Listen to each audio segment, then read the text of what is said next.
Pete Buttigieg is doing a lot of campaigning for candidates right now, and that may not sound that surprising. We're pretty close to the midterm elections. But he's doing something I think is really interesting. He's really focusing his time right now in red states and districts where the Democratic Party has not won in some time. 9 out of 10 House races drawn so that you know who's going to win before the first vote is cast in a 50-50 country. This is not an academic concern.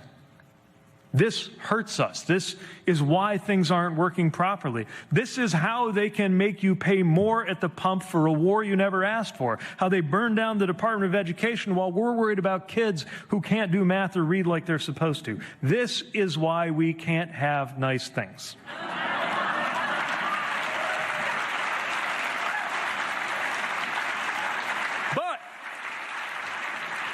But it doesn't have to be this way. And that's what we're here to do something about.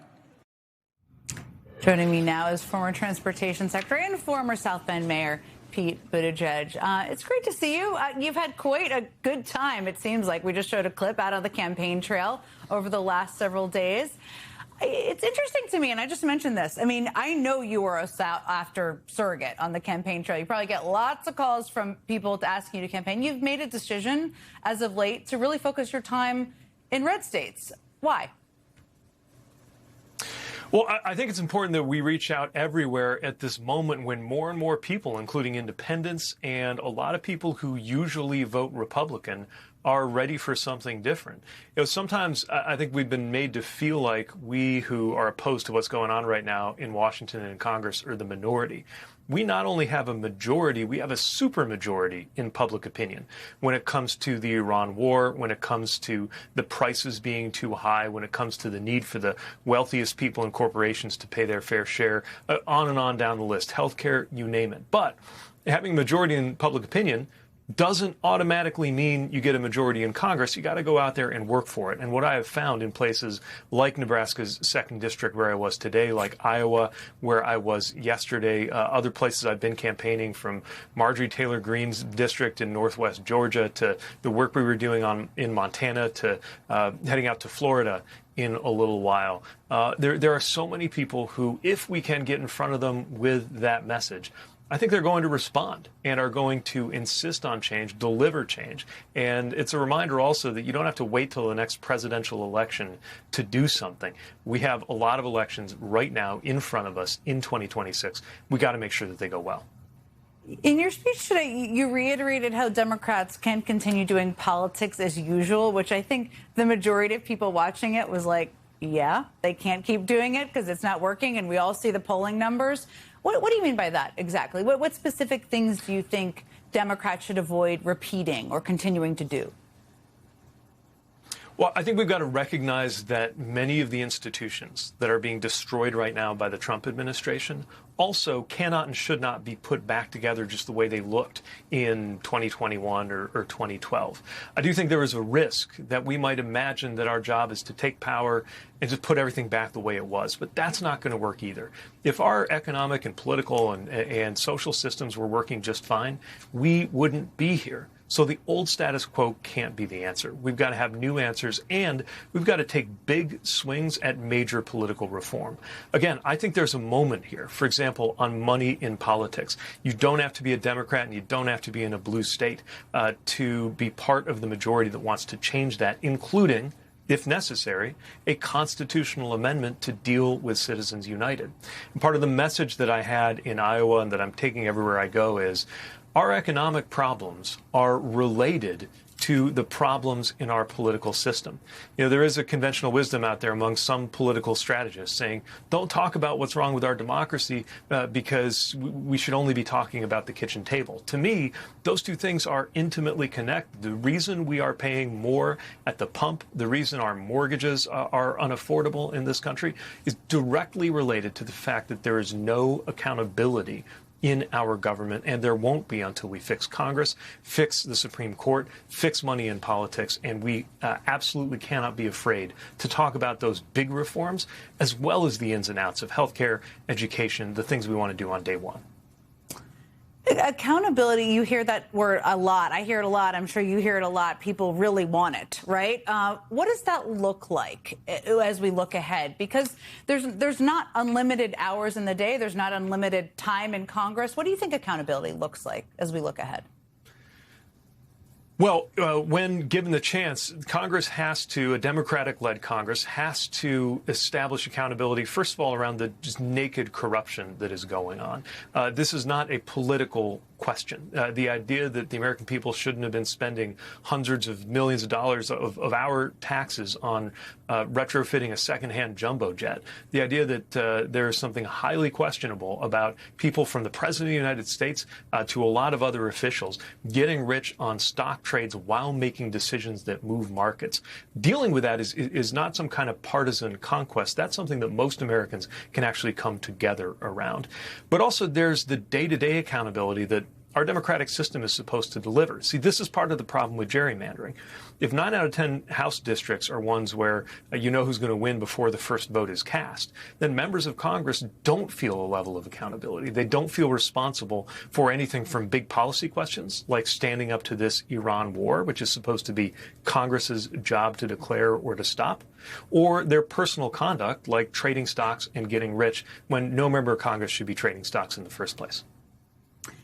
One of the other things I think that has been really interesting about the speeches you've given is that they're very forward-looking. You talk about kind of the period post-Trump or where we go from here, which is so important for people to think about. And you said this thing, and having worked in government a lot myself, I very much related to this in a recent interview where you said that serving in the Biden administration radicalized you, that just seeing how hard it was to get even common sense things done, like delivering a new bridge or airport, changed you. Obviously, you were the transportation secretary, so it's understandable that those were the examples you gave. But just like bigger pictures here, what does solving that problem look like if Democrats win back power and eventually the White House? Because you already referenced, like, you can't rebuild things and put them exactly back together. What does that look like when you're thinking big about how to go from here? Yeah, I mean, the reality is if you have a common sense view that you share with most Americans, it will take radical change to actually act on it in today's Washington. That's what I'm getting at. I'm not talking about ideology. I'm saying that in order to get anywhere, even as an ideological moderate, you have to be ready for radical change in our institutions. What does that look like? Some of the changes I was just talking about around money and politics, around Congress and how elections work, certainly making sure that we have the voting rights reform and protections that are doubly important because of what has been done to systematically tear down black political representation in order to try to keep this Republican Congress in power. But look, we've also got to recognize there are certain institutions that we have cherished as Democrats that are important institutions that probably can't and shouldn't go back to the old way. It was criminally wrong to basically gut the Department of Education as they have done. I also don't think our project is to make the Department of Education look just the way it looked the minute before Donald Trump got here. I could say the same thing about foreign aid. Again, criminally wrong to have demolished the U.S. Agency for International Development. That doesn't mean that we should put it back just the way it was. I know a lot of mayors who would love to see dramatic change in how housing and urban development works and how federal dollars can or can't be used to help make housing more affordable in cities. We should be listening to them, thinking about how we build things from the ground up, because there will be a moment when we have that clean sheet, that fresh start. I hate how we got here. We got here because of all of the destruction that's going on in this moment. But it's also a chance to build something new on sometimes the rubble of these institutions that were frankly already rickety, already showing their age years before we got to this moment. I have to ask you before you go, I know you recently told a reporter, I laughed at the answer to this in Iowa, that you're not rolling out a run for president in 2028. I think you were asked the question and you said, nope. It was pretty simple. I know you're not going to announce anything tonight. I know you're focused on 2026, but you've thought so much about the future. I'm just curious if you've thought about what qualities and what vision you think the next nominee needs to have. It's a different time even than when you ran and others ran. You know, years ago, after my presidential campaign, we started an organization called Win the Era, and that organization's still going. And the reason that we called it that is, every time I'm involved in an election, I care deeply about winning the election, just like I care about winning the elections in Iowa and Nebraska that I was involved with the last couple of days. But you need to win an election in order to secure an era, in order to make things better for that long haul.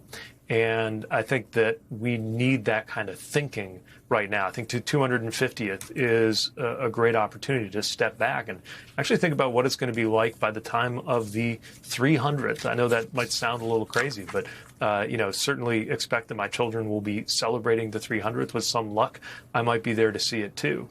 And we're going to ask ourselves what we've done between this moment and that moment, so that by then, the sort of corruption that's going on right now is unthinkable. So that by then, the idea that people would be choosing between health insurance payments and mortgage payments seems barbaric. It is barbaric, but it will seem barbaric and antique by then. And for all of that, I think we need leadership. And I'm not just talking about the next president, but the leaders that we're going to elect right now in 2026, who can think about that long term, not in some abstract, airy, academic kind of way, but okay, what do we have to do now? What reforms do we have to do now on everything from things like gerrymandering and how the Supreme Court works to our tax code and how unfair it is? What do we have to be doing right now in ways that we will be glad we did, even if it's hard, especially if it's hard, especially if it takes a long time? The longer something takes to get done, the sooner we should have started on it. And I'm hoping that we can continue to see leaders who can see, of course, to the next election, but far beyond that, and make the right kind of long-term choices that are going to matter. I used to talk in these terms because I was the young guy in the room running for mayor in my 20s, being a presidential candidate in my 30s. Now I think of it in a whole new way, which is, every time I do break the news to our kids that Papa's going to be on the road for a couple of days, I think about why and what's at stake. And the reason, the answer, of course, is that we've got to give them a better world than we're living in right now.